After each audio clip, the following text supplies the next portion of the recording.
Okay, so I'm Connie Cirillo Freeman, Director of Arts and Culture at the JCC and Seniors. And it's great to see you tonight. And we're happy to be partnering with Stanford Hadassah. Just to let everybody know, we are recording. And time permitting, there will be time for questions later. And when we get to that, we will work on it.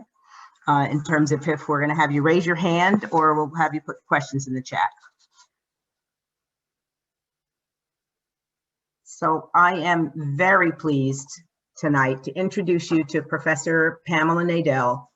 She holds the Patrick Clendenin Chair in Women's and Gender History at American University, where she directs the Jewish Studies program and received the university's highest award, Scholar Teacher of the Year.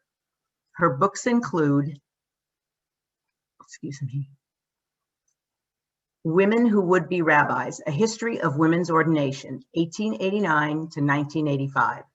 A past president of the Association for Jewish Studies and the recipient of the American Jewish Historical Society's Lee Max Friedman Award for Distinguished Service.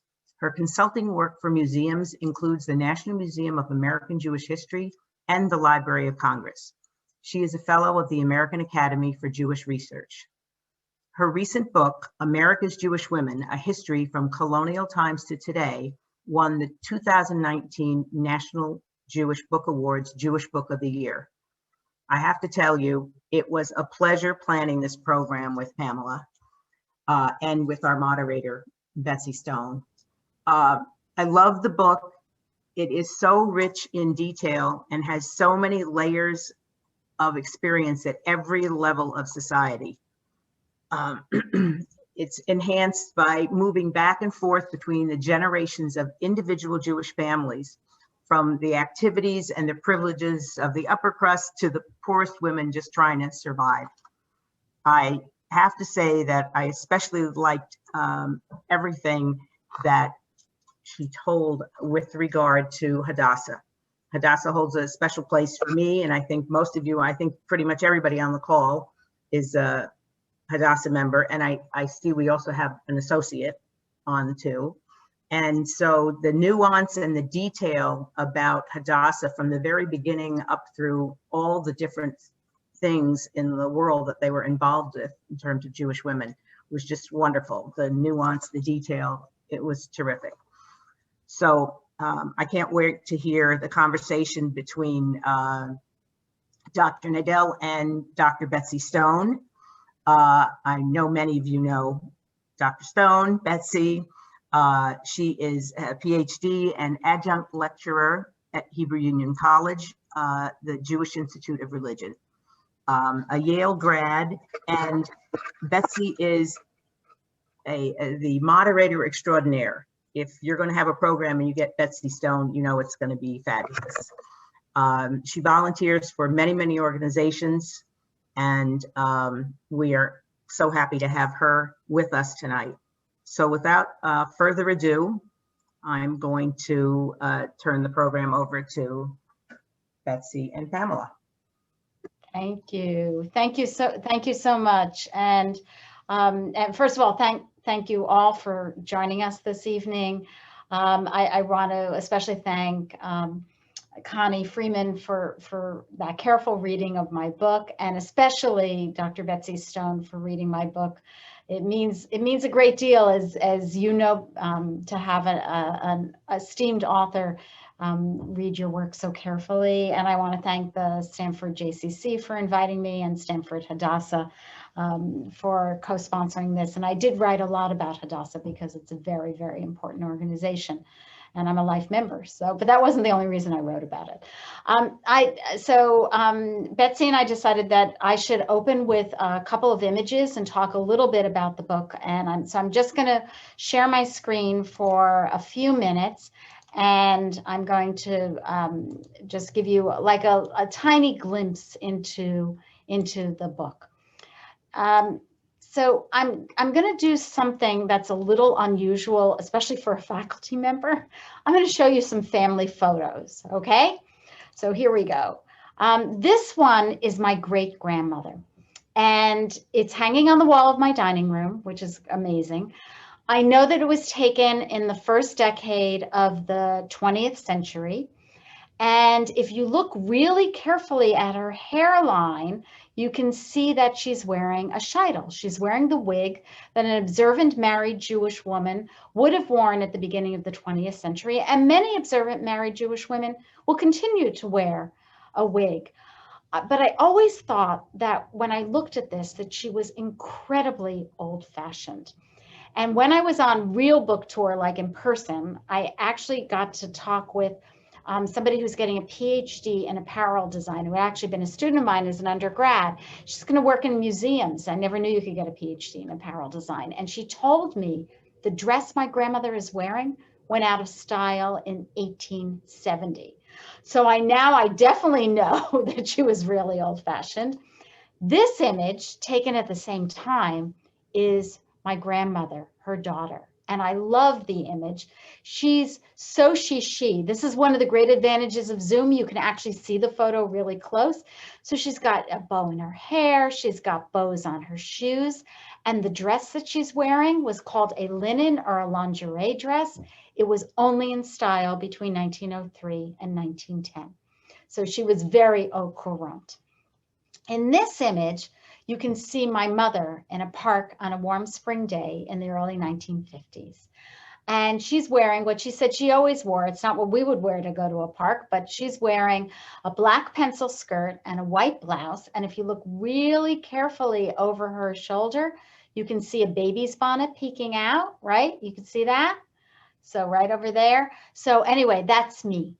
So I didn't bring a picture of me because you can see me, and I'm wearing what I always wear, even on Zoom, which is a black jacket. So I don't know about Betsy, if this is your uniform for teaching, but this has been my uniform for teaching for my entire career, because you can have one good black jacket and then you're always dressed. So the point is, what am I doing opening a book about America's Jewish women by talking about clothing? But it's the images and the way their clothing changed that made me think about how the lives of these women had changed. I wanted to know how much was the way they raised their families. How different was that? What was different about the kinds of work that they did? What was different about their politics? What was different? I even want to know what was different about the games that they played. And I wanted to know, frankly, when did Mahjong become a Jewish woman's game? And I know you had a Mahjong event just the other night because I heard about it. And I can tell you that later if you want to know. And most of all, what I wanted to know was what it meant for these women to be Jewish women. Because in this book, I categorize Jewish women in kind of three buckets. There's a group of Jewish women for whom being Jewish sits at the very core of their lives. They move from Sabbath to Sabbath, from holiday to holiday. Their kitchens are Jewish. Where they shop is Jewish. Their social circles are Jewish. That Judaism is, if you think of a life as kind of a woven fabric, Judaism is the brightest thread in that fabric. There's a huge category of Jewish women for whom being Jewish is more about Jewishness. It's not that they move from Sabbath to Sabbath, but it's that being Jewish determined so much about their lives. It determined who they married, where they lived, the kind of work they did, even the amount of education they got. Because we know that for more than a century, Jewish women have been disproportionately well educated when compared with other American women. There's a third category for whom being Jewish was, in their eyes, most of the time utterly inconsequential, but then every once in a while they would discover that it mattered. It either mattered to them or it mattered that somebody pointed it out to them. And I think of being Jewish like this. If you think you can be a little bit Jewish, you think you can be a little bit pregnant. So two women take us into the story. The first is Grace Nathan. I'm guessing none of you have ever heard of Grace Nathan, but if you look at her dates, you will see that she lived through, if you know your American history, she lived through the Revolutionary War. She lived through the Declaration of Independence, through the Constitution, through the War of 1812. She was a daughter and a sister and a wife and a mother and a grandmother and a widow. And when I read her letters that have been left in the archives, and by the way, also some unpublished poetry, when I read it, she's not writing about the Revolutionary War. She's not writing about the Declaration of Independence. She's writing about a niece who has been spitting up blood for a couple of weeks. But the doctors are not terribly concerned. They say it's because her corsets are too tight. Clothing matters. Now, this woman, I don't know if you'll recognize her. This is Emma Lazarus. Now, there I'm seeing lots of nods, right? Most people have heard of Emma Lazarus.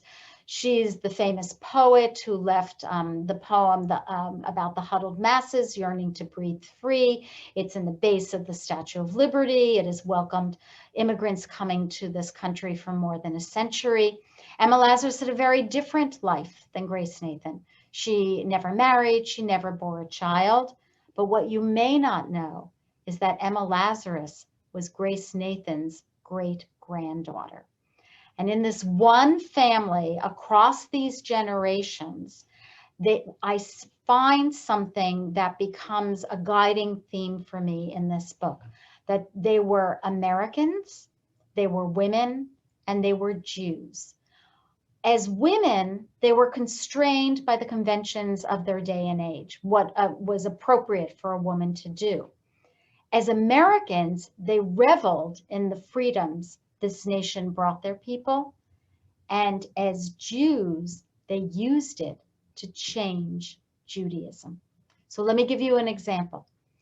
Emma Lazarus, in a different poem, wrote that she was imagining her ancestors trudging out of Spain in 1492 because she and Grace Nathan were descended from the Sephardic Jews.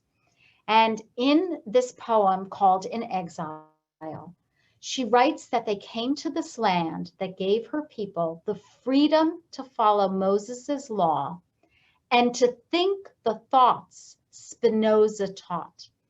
If you know anything about philosophy, you may know that Benedict de Spinoza was a 17th century Dutch Jewish philosopher who was kicked out of the Jewish community for his heretical ideas. To claim Spinoza, writing in the early 1880s, was the act of a maverick. Emma Lazarus was a maverick. Astonishingly, so was Grace Nathan in her own way.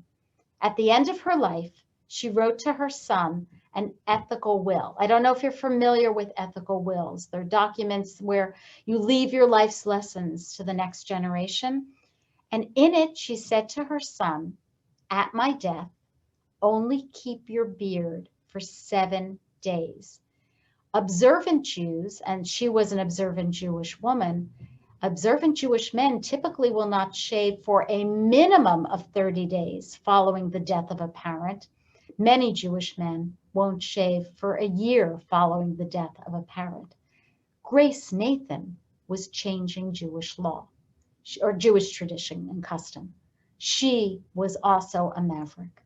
And much of what I write about in this book, including so many of the women of Hadassah, were mavericks in their own way and in their own era. So I'll turn to Betsy and we'll start to have a conversation. Thank you so much, Pam. I loved the book. I loved the book. I have to tell you, I was completely fascinated by these Jewish colonial women. And so I have many places I want to go to with you right now. The first is, where did the idea come from? The idea to write the book? Yes, please. I've been trying to write this book for about, I can't begin to tell you how many decades. I always wanted to do a big book. And it's not long. I mean, it's about 260 pages, but I really wanted, I wanted to do a book that could reach beyond my colleagues in academia and that could tell this story, in part because when women's history emerged, it pretty much ignored American Jewish women's history. So I'll just tell you that the day that I sent off the manuscript, May 7th, 2018, my daughter, who at that time was, I think, still in college, posted on Facebook a photo. And she's 4 in the photo. She's with me, and she wrote, "My mom finally finished the book." So I was thinking about it for a long time. You know, that is a perfect mother-daughter dance, right? I'm going to congratulate you with a dig. So what do you think it is about Jewish women that are different? What makes us different? So it's actually my central argument is that Jewish women are a part of American women and yet stand apart from them. And how much Jewish women stand apart from American women depends on where they fall into those different buckets that I was talking about. But I do think that there is this propensity for leaving the world a better place than we found it. That it comes out of so many different facets. It comes out of Jewish tradition. It comes in opposition to Jewish tradition sometimes. That the number of American Jewish women who are active and activists in some way, shape, or form seems to me disproportionately larger than what we would find. Do you think it's disproportionately larger than Jewish men? I mean, Jewish women have been more limited in what options we have and what freedoms we have. Women have been more limited in those ways. Do you think that that sense of obligation to the world that will follow me is more female and more Jewish, or more Jewish in and of itself, simply more Jewish? I can't say that Jewish women are more active than Jewish men. They're active in very different ways because of the ways in which they were constrained by their social roles. I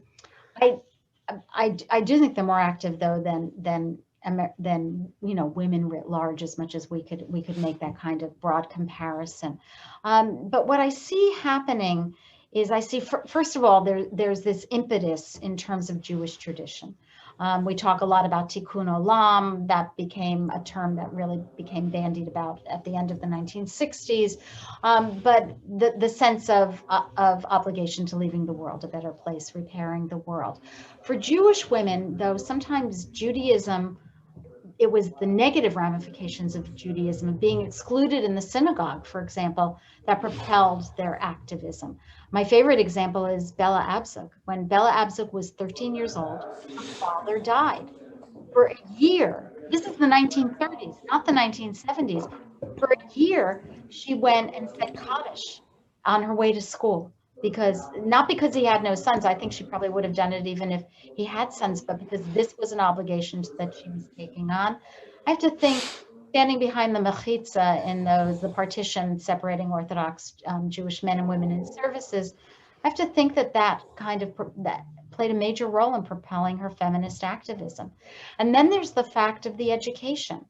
You and I have both taught, right? So we're kind of prejudiced, right? We kind of think that teaching college, it matters, all right? But think about what you learn. You learn how to speak, you learn how to write, you learn how to think.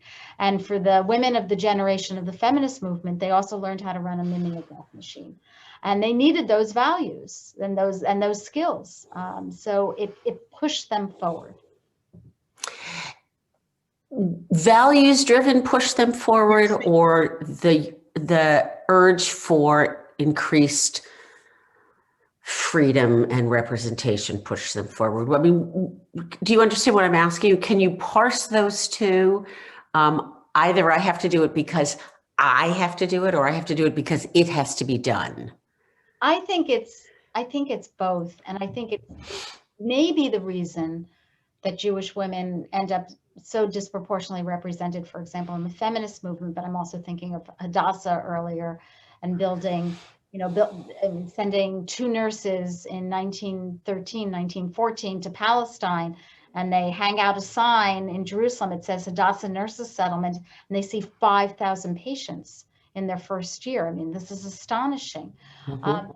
But I think there are all these different impetuses that collectively push Jewish women forward into activism. That it's not one impetus. People got there in different ways, but they ended up traveling the same path. So it makes me think, and I thought this when I read about the Jerusalem nurses, makes me wonder how much the impetus for change had to do with, I don't want to be a wife and a mother, and how much it had to do with the impetus for change. So when I think about those nurses going to Jerusalem, that's really antithetical to a traditional woman's role. Even though they're nurses, it's still, they're not doctors. Didn't become nurses. Right. Yeah. I see what you're driving at. So there's a change in women's lives that allows for married women with children, to become greater activists. So what we know is in 1800, the average white woman in America had 7 children. By 1900, she has 3.5 children. I don't know what to do with the 0.5s, but the point is that there's a dramatic decline in the birth rate over the course of a century, but there's a concomitant increase in life expectancy. In 1850, the average white woman in America could expect to live less than 40 years. By 1920, her life expectancy had increased to 57 years. So it's both, it's opportunity. Women now have, I'm stepping aside from the nurses, but I'm thinking of kind of, traditional middle-class women have many more years in their lives. And yes, by the 1920s, they fill part of it with mahjong, but they're not going to fill all of it with mahjong, because there is so much that needs to be done to be fixed. And their sense of themselves is in what I can fix once they move out of simply the family.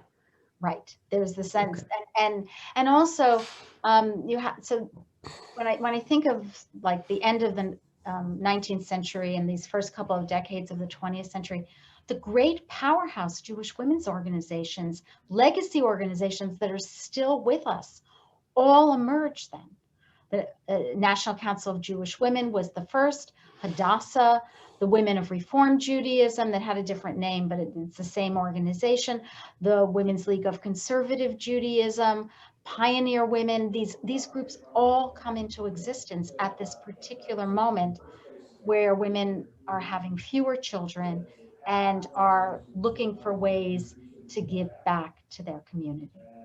Okay, that's really very interesting that it almost feels like that there is a space created because of the declining birth rate and the lengthening of life. There's a space created. What should I do with this space? I could make the world better. Right. And the important thing to remember is when that space is created, American women are creating tons and tons of organizations. In 1893, there was a great World's Fair in Chicago. Maybe some of you have read about it. And the result of that World's Fair was the birth of, because it had a lot of focus on women, the birth of hundreds of new women's organizations, among them the National Council of Negro Women. I don't know if that's still its official name today.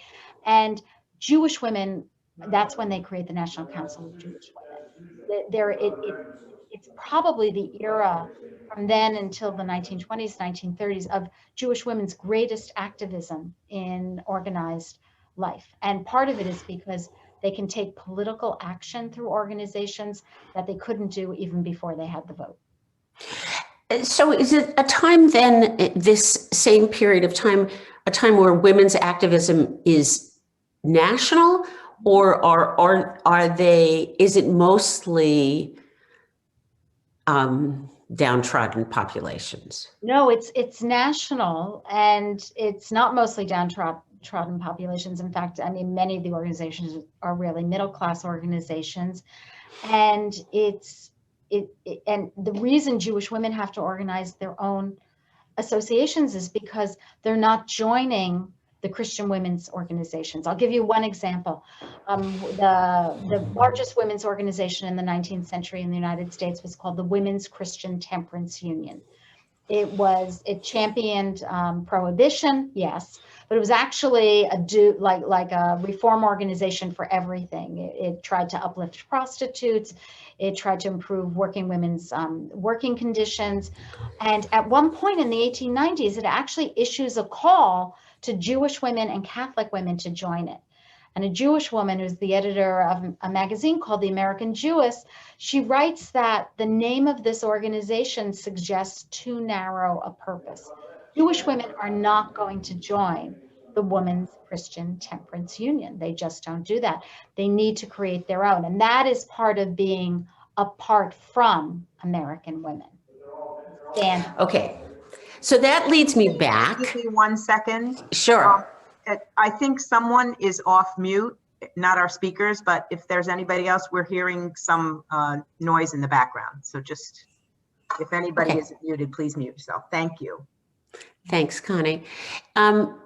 So your statement of women being separate and apart from, I probably knew that there were Jews in colonial America. I mean, I knew about the Torah synagogue, and I knew about Shearith Israel in New York. And I just wonder how these colonial Jews lived. Did they live in the equivalent of shtetls, even in cities? I mean, how did they get meat? How did they worship? Were there were there towns of Jews that were separate from the towns of non-Jews? Right. No, they're integrated. On the eve of the revolution, the guesses are that there's somewhere between 1,500 and 2,500 Jews in the entire 13 colonies. They're in 5 major seaport cities, because while the average colonial man was a farmer, the average colonial Jew was engaged in some form of commerce. So they live in Newport, New York, Philadelphia, Charleston, and Savannah. In New York, the community— Oh, hang on. Yeah. Does that mean they're involved in the slave trade? Yeah, there were some Jews involved in the slave trade, but let's be very careful about that, because the Nation of Islam has long accused the Jews of being essentially dominating the slave trade. And Eli Faber in the 1990s wrote an amazing book showing that actually the percentage of Jews involved in the slave trade was minuscule, and that actually there were more Africans who were involved in the slave trade than there were Jews. So we do need to be careful about that. But yeah, I'm not denying that there were Jews who were involved in the slave trade.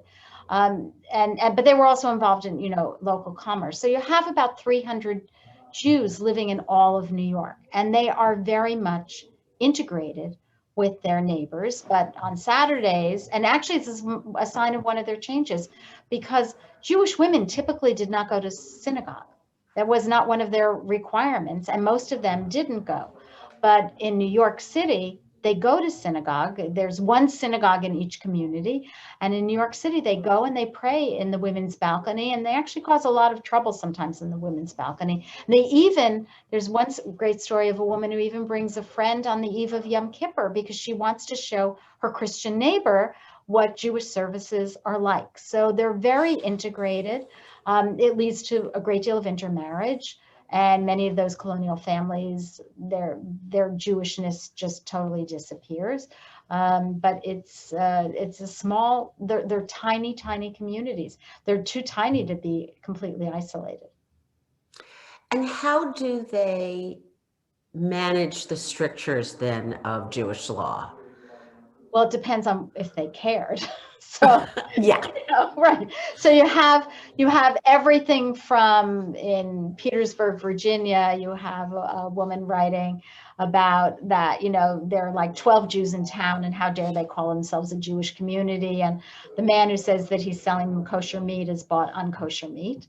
And then you have the like the board of the synagogue in New York City, Sharith Israel. It has a different name, but it's what we would call the board today.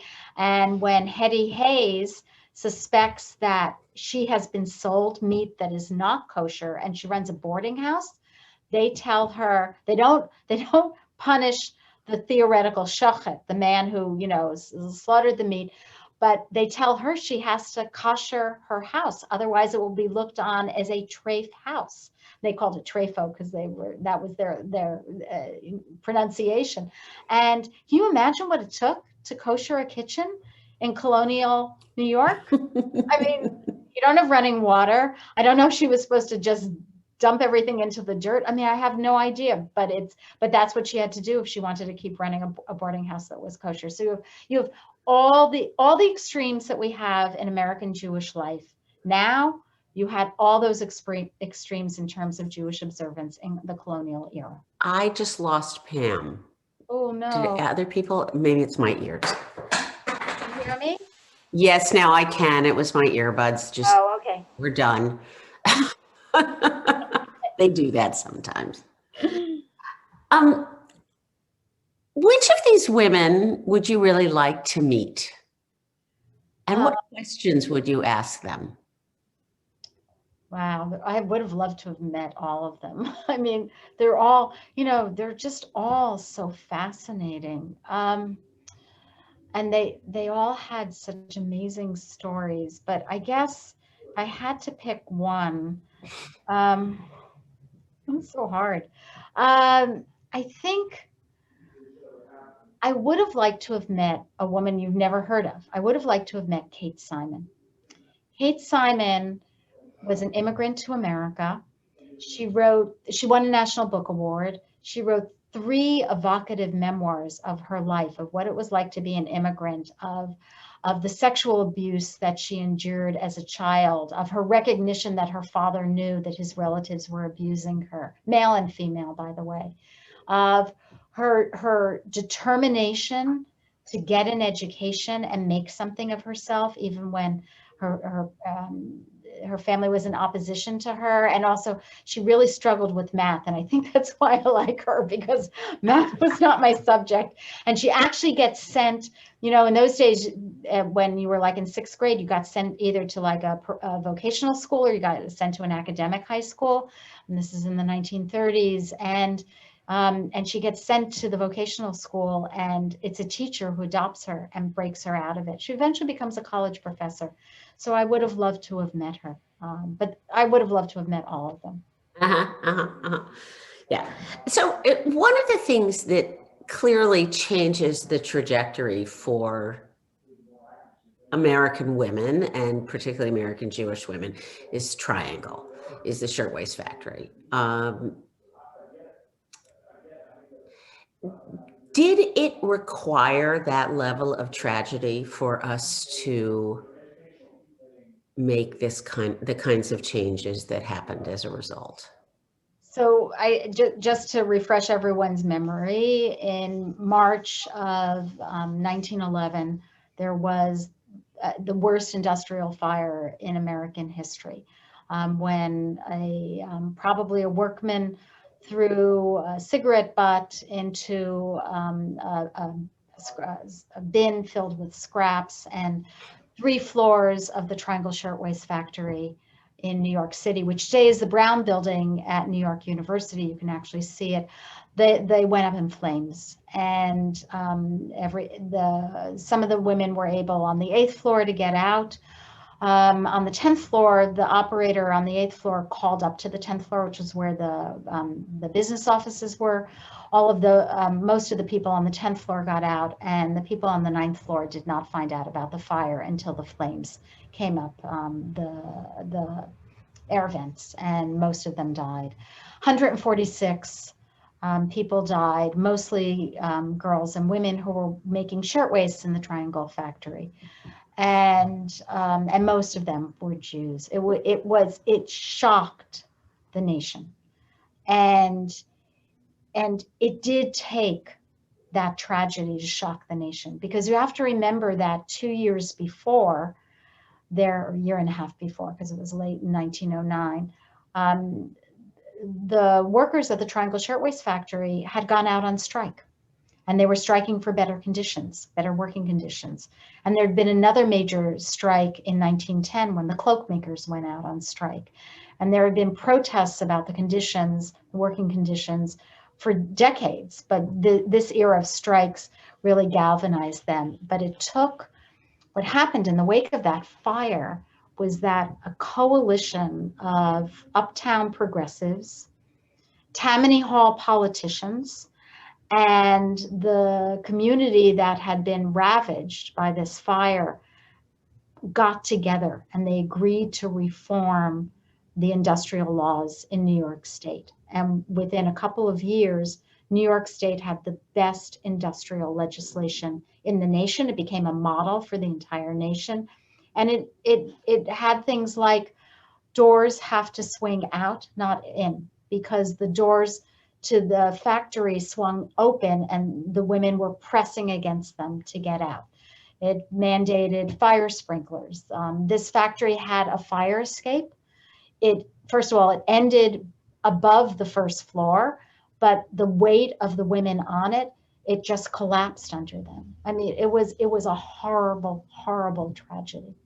And so I do think it took that. And this was the worst fire in New York for, I think, until the fall of the World Trade Centers.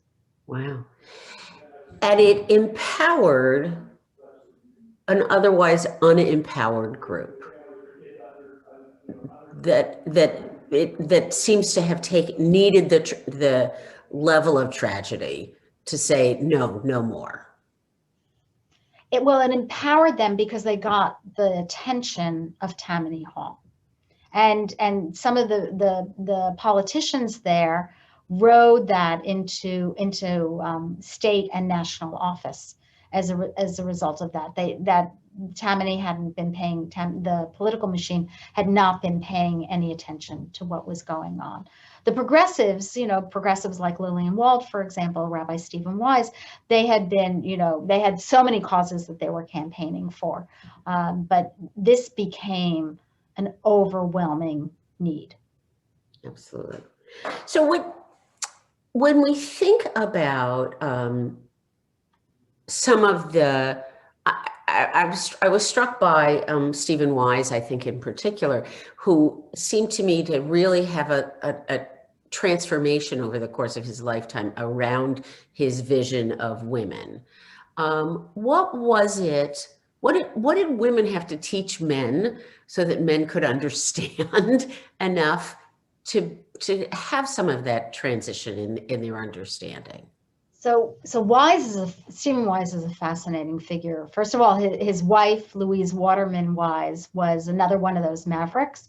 In the 1930s, when the American Jewish Congress has organized a boycott of all German products in response to the Nazi persecution of the Jews, she's out there boycotting a toy store on Fifth Avenue or Madison Avenue in New York around Christmas time, and she gets arrested. The store owner calls. So that happens. His daughter, Justine Wise Polier, is one of the first women ever to become a judge in New York State. So he's surrounded by powerful women, and he's learning something from them. But there's something else that people don't necessarily know about him, and and you teach at HUC-JIR, not just HUC. Right. So Jewish Institute of Religion, which had not yet merged with Hebrew Union College, it had female students. And there's a moment, it's around 1923, I think, where they actually changed the bylaws of the college to say that they are going to train men and women for the rabbinate.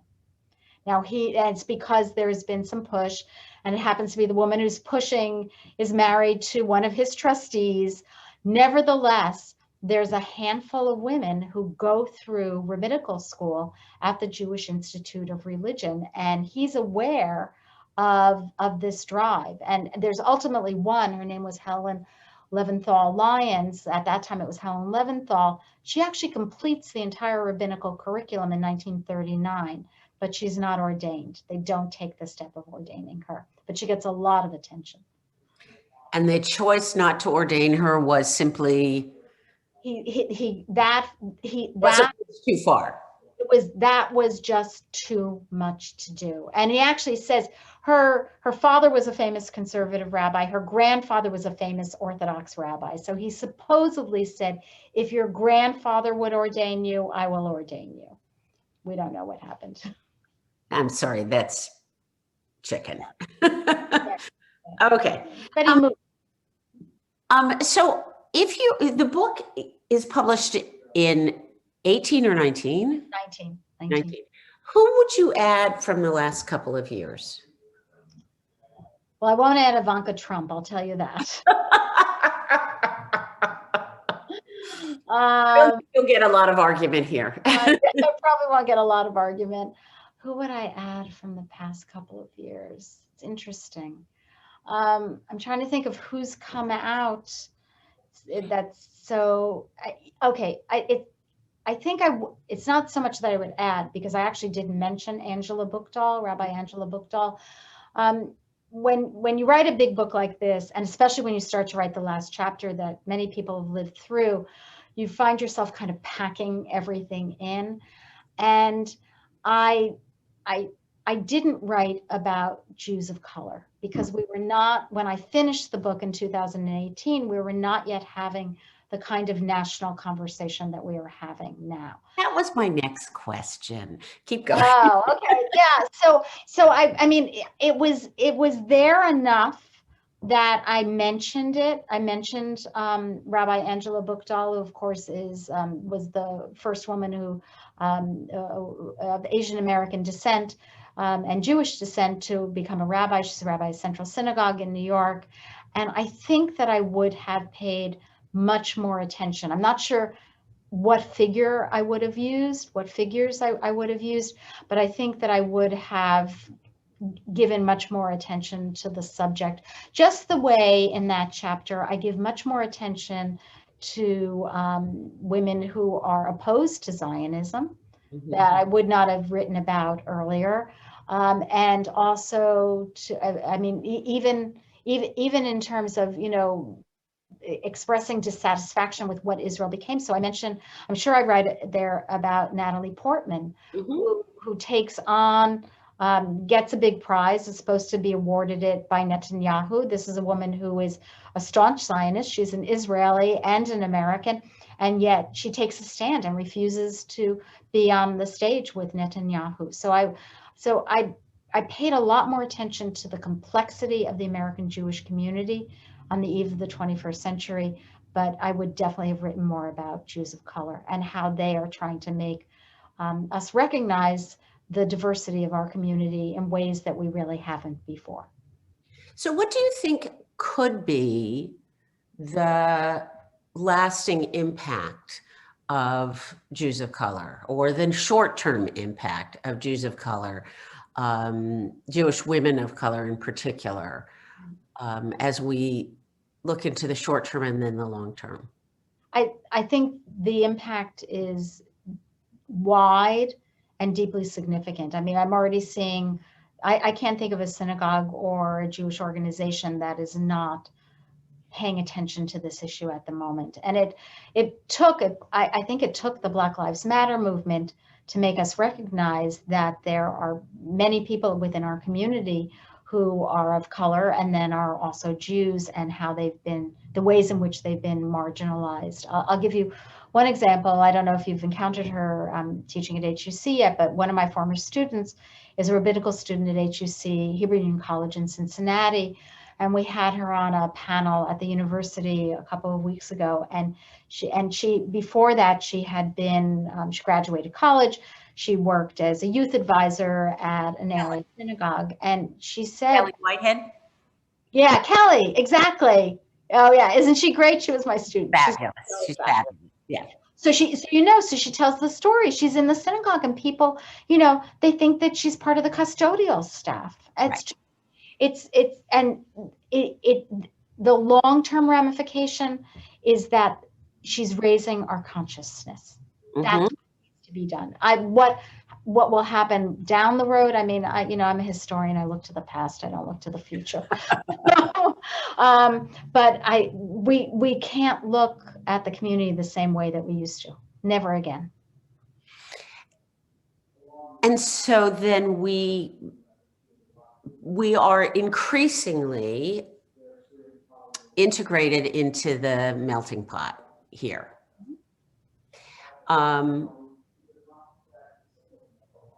Is that dangerous? I don't think it's dangerous. The people who would say it's dangerous are those who have who actually think that Jews and Judaism have never changed. So what we know about the history of Judaism and Jews and Judaism is that they have constantly changed and constantly interacted with their wider societies. I mean, what we call orthodoxy today is not what orthodoxy was in the 18th century. And even in the 19th century, it actually called itself neo-orthodoxy, new orthodoxy. So those who believe that change, who are worried about change, believe that it's inauthentic, somehow inauthentic,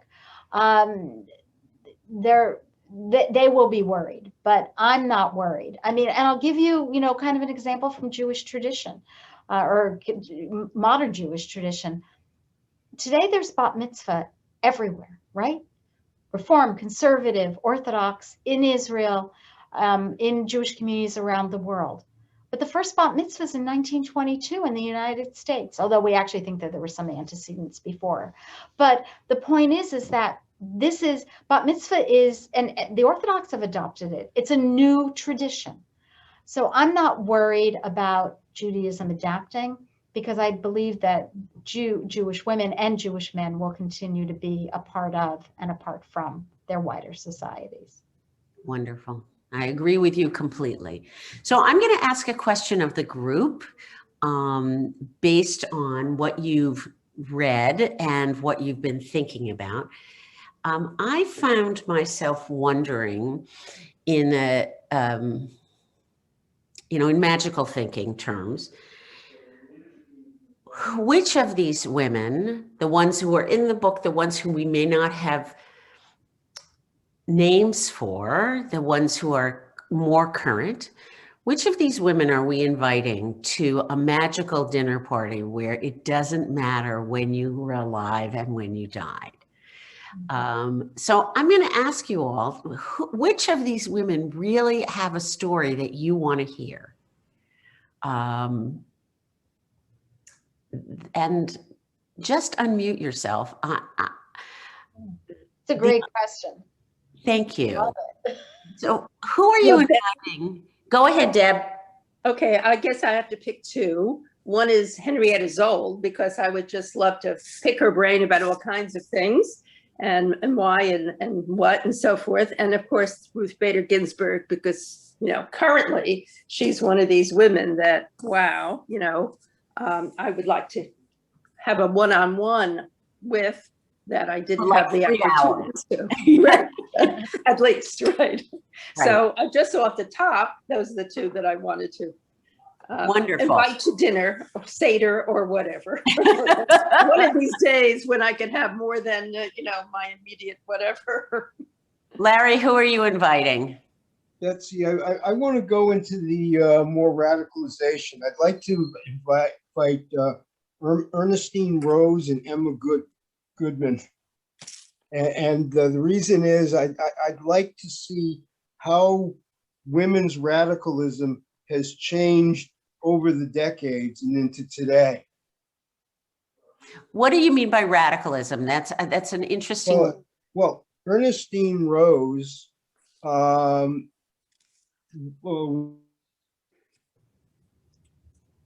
first inventor, was an Owenite in England, moved to America, and was majorly involved in the right to work laws, women's movements, the right for women to obtain legal ramifications.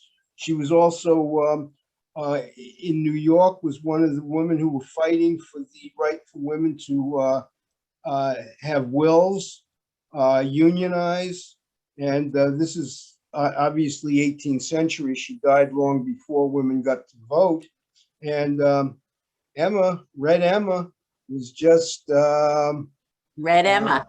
pardon? So radical in their times. Yeah, exactly. Red Emma was had an affairs with Leon Cosgrove, the guy who shot and killed McKinley.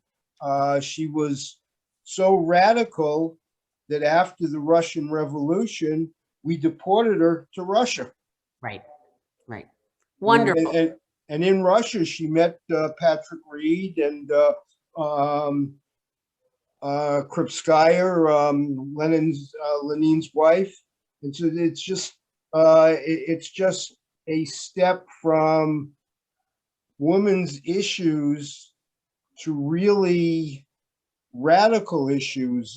She was more a nationalist. She believed that women were equal to men and should be equal to men in the radical movement, while Ernestine Rose really didn't go that far. It's so funny to think that women having rights is radical, but of course it is, and our rights, of course, are under threat again in many ways. Thank you. Other people we're inviting to our dinner party.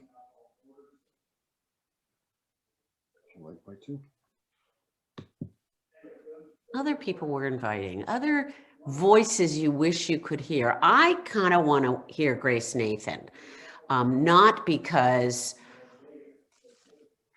just because the idea of colonial Jewish women just kind of, I mean, I knew we were there, but it's so interesting because I was much more aware of colonial Jewish men. And so I'd like to have Grace Nathan. Go ahead, Rhonda.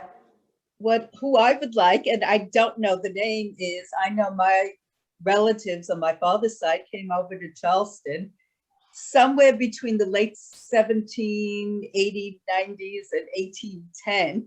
I know Jacob Jacobs. We don't know the actual last name. His name was changed. I don't know his wife's name.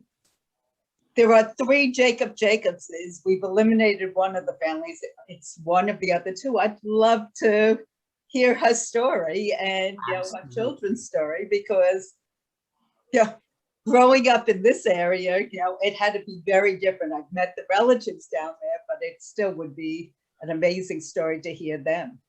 And Absolutely. when they were there, Charleston was the largest Jewish community in America. Yep. And there were prominent families there. We've seen the pews in the synagogue and everything that is still in the family. Wow, that's Very great. interesting. Anybody else have somebody they want to invite to our dinner party? Doesn't have to be an American. Doesn't have to be a woman. Go ahead, Connie. It has to be a woman. It has to be a woman. Well, it's interesting. I don't have a specific woman. I mean, I'd love to meet all of them, even just Bella Abzug, when, I mean, we were contemporary almost, you know what I'm saying? But still, she was just awesome. But the thing that I found so interesting is I'd like to meet the women that got involved with the human trafficking and the reproductive rights.